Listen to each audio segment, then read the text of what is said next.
Nigeria is investing $1 billion to rebuild and modernize its major seaport, a bold step that signals the country's renewed determination to restore its maritime strength and reposition its economy for global trade. The ports of Apapa, Tinkan, Calabar, Warri, and Port Harcourt form the heartbeat of Nigeria's sea trade, yet, over the years, they have fallen into decay. Their aging infrastructure, unable to meet the demand of modern shipping. The new investment, approved by the President of Nigeria, marks the beginning of a complete transformation. It is not merely about repairing old walls and jetties. It is about rewriting Nigeria's story in maritime commerce and positioning the nation for a $1 trillion economy. At the heart of this initiative is the Nigerian Port Authority, led by Dr. Abubakar Dantosho, who explained that the extensive engineering, environmental and design studies are underway, with physical reconstruction scheduled to begin in the first quarter of 2026. The goal is ambitious: to deliver the new port within 48 months.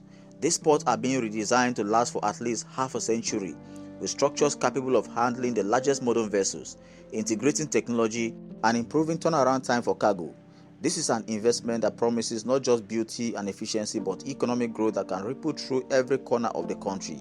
While official figures for how much will be spent on each port are yet to be publicly released, it is evident that the Lagos port, Apapa and Tinkan Island will command the largest share of the funding due to their traffic volume and economic importance.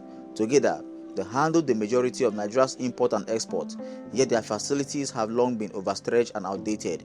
A significant portion of the investment will go into reconstructing quay walls, resurfacing pavements, deepening beds, replacing obsolete cranes, and installing automated cargo handling systems. The internal road network within the port environment will also be rebuilt to ease truck movement and reduce congestion that has plagued Apapa for decades.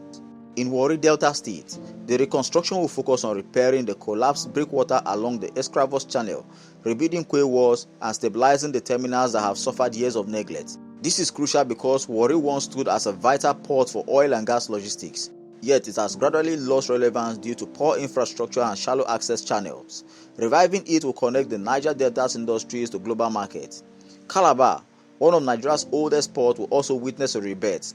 Its dockyard and jetties will be reconstructed to support heavy cargo operations. Years of siltation have made navigation difficult, but with new dredging and quay reinforcement, Calabar could regain its position as the key export outlet for agricultural produce and general cargo from south-south and north-central regions. Port Harcourt Seaport, which was once the pride of the eastern region, will also undergo major modernization. Its quay structure will be strengthened and its bed deepened to accommodate larger vessels. The city's port, which has for long been limited by outdated facilities and silting, will finally become capable of handling containerized cargo efficiently. The reconstruction here carries strategic importance because Port Harcourt serves as both an industrial hub and a critical gateway for the oil sector. This billion-dollar project goes beyond physical infrastructure. It is part of a larger strategy to integrate advanced technology into Nigeria's port operations. Nigeria has also signed an agreement with a Singaporean firm, a subsidiary of the Port Authority of Singapore, to implement the National Single-Window Port Community System. This system will automate cargo documentation, custom clearance, and logistic management, reducing human interference and corruption, while improving speed and transparency. When completed, ships and cargo can be tracked digitally, processes will be paperless, and port users will experience a new level of efficiency comparable to that of advanced maritime nations. Nigeria's decision to invest such a huge sum comes from necessity.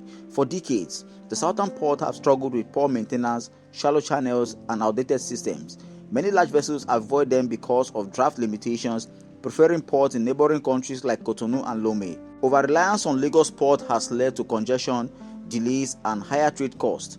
The decaying state of Calabar and Warri port has also discouraged shipping lines and investors. With this reconstruction plan, the government is not only fixing physical problems but restoring confidence. It is sending a message that Nigeria is ready to take back its position as the leading maritime hub in West Africa. When completed, these ports are expected to handle more cargo than ever before.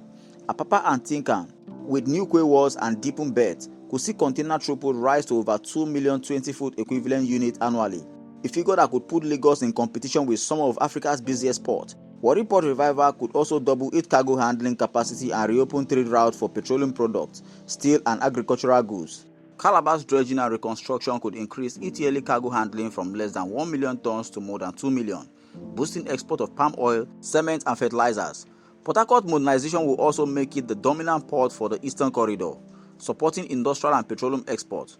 Collectively, this improvement could expand Nigeria's total port capacity by more than 50%, drastically cutting the cost of trade and making the country more competitive in global logistics. Beyond capacity, the project promises long-term benefits. Efficient port means faster clearance of goods, lower shipping costs, and less congestion on the roads. For the government, revenue from port charges, concession and taxes will rise substantially. More importantly, Nigeria will regain the trust of international investors who for years have been skeptical of its logistic environment. The southern port, Warri, Calabar and Port Harcourt have for too long been underutilized. Their revival through this billion-dollar investment may finally end the concentration of cargo traffic in Lagos. Once the works are complete, shipping companies will have the viable alternative across the coast, reducing pressure on Lagos and spreading economic activity to other regions. If managed effectively, this project could indeed lead to the full operationalization of the southern ports, turning them into vibrant gateways of commerce once again. Nigeria's $1 billion seaport reconstruction is more than an infrastructure project. It is a testament of intent, a move to secure the nation's economic future and reclaim its maritime relevance. The completion and operationalization of this project will be a testament to a country that chose progress over decay. If all goes as planned, the Apapa, Tinkan, Calabar, Warri and Port Harcourt ports will not only become symbols of modern engineering but pillars of Nigeria's journey towards industrial rebirth and economic independence. If you like this video and you want to see more of this, do well to click the subscribe button, turn on post notification, like our videos, share to your friends and drop your honest comments in the comment section so it will notify you whenever we drop a new video. Thank you.